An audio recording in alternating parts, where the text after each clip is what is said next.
Okay, so get this. Cade Cunningham just led the Detroit Pistons to a 60-win season, and he's now officially in the NBA's Tier 1 club. That's a massive leap for a player who started his career on one of the league's worst teams. That's incredible. It really shows how much he's grown as a player and a leader. Let's dive into how he got there. Welcome to DeActa Daily Digest. I'm Joseph. And I'm Juniper. Here are today's top stories. So let's start with the 2026 NBA player tiers. This year's Tier 1 is more exclusive than ever, and Cade Cunningham's inclusion in Tier 1D is one of the most exciting developments. He's gone from being a promising young player to a legitimate franchise cornerstone. Absolutely.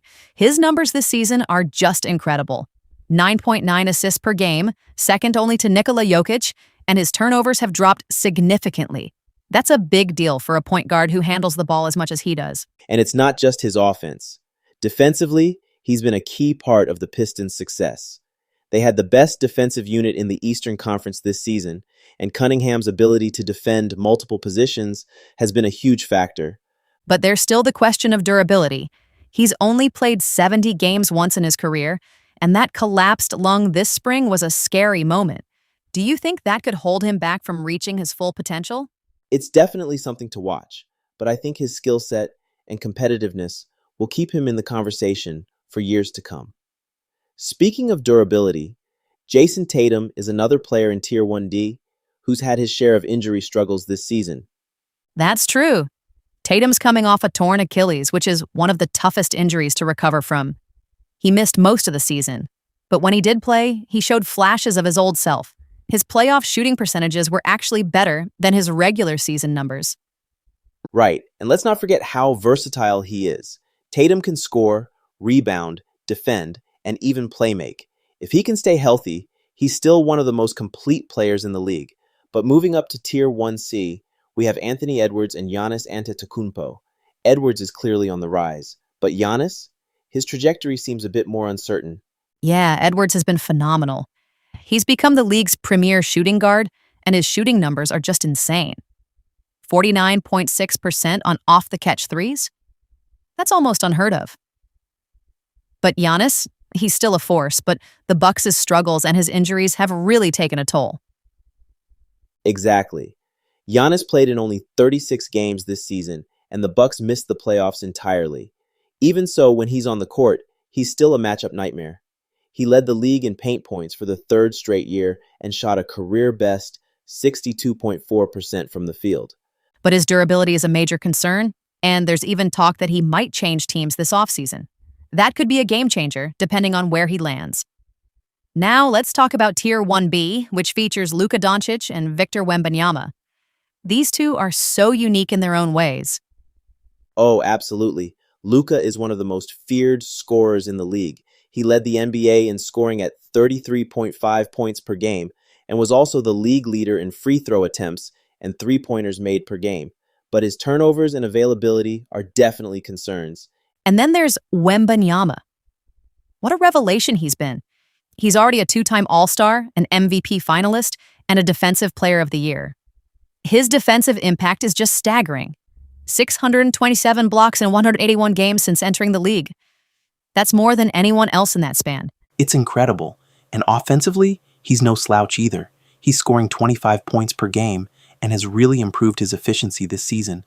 But like Giannis, durability is a concern. He's had a few injuries that have kept him off the court. True, but his ceiling is so high. If he can stay healthy and refine some aspects of his game, like his pull-up jumper, he could easily be the best player in the league in a few years. Speaking of the best, let's talk about Tier 1A. Shai Gilgeous-Alexander, and Nikola Jokic. These two are just on another level. Oh, absolutely. Shai has been phenomenal, leading the Thunder to back-to-back league best records and a championship. His efficiency is off the charts. He's a four-level scorer who also thrives at the free throw line. And his defense? Underrated, but very effective. And Jokic? What can you say about him that hasn't already been said? He's a walking triple-double, leading the league in assists as a center. His offensive versatility is just ridiculous. He can score, pass, and even run inverted pick and rolls. He's the engine that makes Denver's offense go. For sure. But Denver has struggled defensively and hasn't had much playoff success recently. Jokic's durability has also been a concern this season. Still, his impact on the game is undeniable. Absolutely.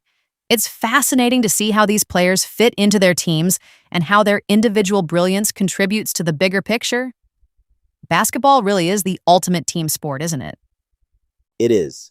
And speaking of teams, let's shift gears to something a bit more geopolitical. The news about Iran destroying over $1 billion worth of US MQ-9 Reaper drones is staggering. That's about 20% of the Pentagon's inventory before the conflict. Yeah, it's a huge loss, both financially and strategically. These drones are a critical part of U.S. military operations, so losing so many of them is a big deal. It raises a lot of questions about the effectiveness of U.S. defense systems and the tactics being used in this conflict. Exactly. And the fact that some of these drones were shot down in flight while others were destroyed on the ground or lost in accidents shows just how vulnerable they can be. It's a stark reminder of the risks involved in modern warfare. It really is. And it also highlights the evolving nature of military technology and strategy. As advanced as these drones are, they're not invincible. It'll be interesting to see how the U.S. responds to this and what it means for the future of drone warfare. Definitely.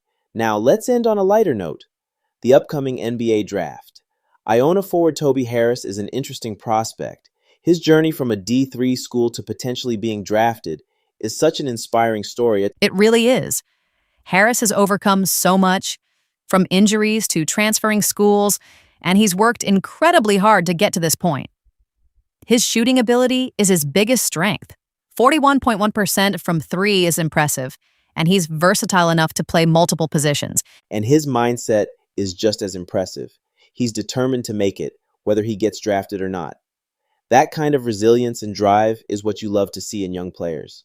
Absolutely. It's stories like his that remind us why we love sports. It's not just about the stats or the wins. It's about the journey, the challenges, and the sheer determination to succeed. Well said. And on that note, I think we've covered a lot today. From NBA player tiers to military strategy and draft dreams.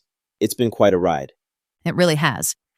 Thanks for the great conversation, as always. Likewise, until next time,